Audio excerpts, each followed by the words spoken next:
Private ಅಂಗಡಿನ private ಅಂಗಡಿ ಕೂಡ ಸರ್ಕಾರದ ಸ್ವಾಧೀನ ಒಳಗಡಿರ್ತವ ತರಿಸ್ಕೊಡೋ ಜವಾಬ್ದಾರಿ ಅವ್ರಿಗೆ ಇರ್ತೈತೆ. ಯಾಕಂದ್ರೆ ಲೈಸೆನ್ಸ್ ಇರ್ತಾರ ಇವರು ಬೇರೆ ಬೇರೆ ಅಂಗಡಿ ಕೂಡ ಹೊರಗೆ ಕೇಳಬೇಕು, ಇಲ್ಲ ಆರ್ಸಿಕೆಗೆ ಇರುತ್ತೆ ರೈತರಿಗೆ ಕೇಳಿಬಿಟ್ಟು ಅಲ್ಲಿ ತರಿಸ್ಬೇಕು. ಇವತ್ತು ಆರ್ಸಿಕೆ ಒಳಗೆ 16 ಆರ್ಸಿಕೆ ಇದಾವೆ ನಮ್ದು ತಾಲೂಕಲ್ಲಿ. ಇಲ್ಲ 12 ಜನ ಏವಗಳು ಇಲ್ಲ. ಹೆಂಗ್ ವರ್ಕೌಟ್ ಆಗುತ್ತಾ? 4 ಜನ ಇದಾರೆ ಕೇವಲ ಏವಗಳು, ಉಳಿದರೆಲ್ಲ ಪ್ರಭಾರಿಯಾಗಿ ಕೆಲಸ ಮಾಡ್ತಾರೆ, ಸಿಬ್ಬಂದಿಗಳೇ ಇಲ್ಲ. ಹಾಗಾಗಿ ಇವತ್ತು ಜಿಲ್ಲಾ ಆಡಳಿತ ಮತ್ತು ಜೆಡಿ ಅವರು ತಹಸೀಲ್ದಾರ್ ಅವರು ಇವತ್ತೇನು ಸರ್ಕಾರ ಗಮನ ಹರಿಸಿ ರಾಯಚೂರು ಜಿಲ್ಲೆ ಸಿಂಧನೂರು ತಾಲೂಕು ಏನು ಬೀಜ ವ್ಯವಸ್ಥೆ ಆಗುತ್ತೆ ಆ ಬಗ್ಗೆ ಒತ್ತಾಯ ಮಾಡ್ತಾ ಇದೆ. ಯಾವುದೇ ಕಾಲ ರೈತ ತೊಂದರೆ ಆಗಬಾರ್ದು. ಯಾಕಂದ್ರೆ ಹಸಿ ನಮ್ದಲ್ಲ, ಈ ವರ್ಷ ಏನೋ ಮಳೆ ಆಗಿದೆ.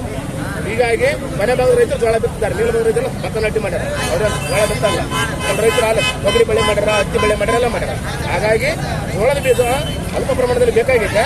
ಆದ್ರೂ ಗೊಂದಲ ಮಾಡಿ ಅಂಗಡಿ 15 ಗಂಟೆ ಅಂಗಡಿ ಬಂದ್ ಮಾಡಿ ರೈತರು ಗೊಂದಲ ಮಾಡ್ಯಾರ. ರೈತರ ಮೇಲೆ ಯಾವುದೇ ಕಾರಣಕ್ಕೂ ಪೊಲೀಸ್ ಇಲಾಖೆಯಲ್ಲಿ ನಾವು ಮನವರಿಕೆ ಮಾಡ್ತೀವಿ, ಪೊಲೀಸರ ಮೇಲೆ ಕೈ ಮಾಡಬಾರದು. ಹಾಗಾಗಿ ರೈತರನ್ನ ಅಂಗಡಿಯವರನ್ನ ಮನವೊಲಿಸಿ ಹೆಚ್ಚಿನ ದಿವಸ ತರಿಸುವಂತ ಕೆಲಸ ಮಾಡಬೇಕಂತ ಒತ್ತಾಯ ಮಾಡಿದ್ರೆ, ಇಲ್ಲಂದ್ರೆ ನಮ್ದೆಲ್ಲ ವಿಡಿಯೋ ಇದೆ. ಯಾರು ರೈತರ ಮೇಲೆ ಲಾಠಿ ಚಾರ್ಜ್ ಮಾಡ್ಯಾರ ಪರ್ಮಿಷನ್ ಮಾಡಿದಾಗ ಅವ್ರ ಮೇಲೆ ಆಕ್ಷನ್ ಮಾಡಬೇಕಂತ ನಾವು ಒತ್ತಾಯ ಮಾಡ್ತೀವಿ. ಯಾಕಂದ್ರೆ ಎಷ್ಟು ಹತ್ರ ಜಿಲ್ಲಾಧ್ಯಕ್ಷರು ರಾಯಚೂರು.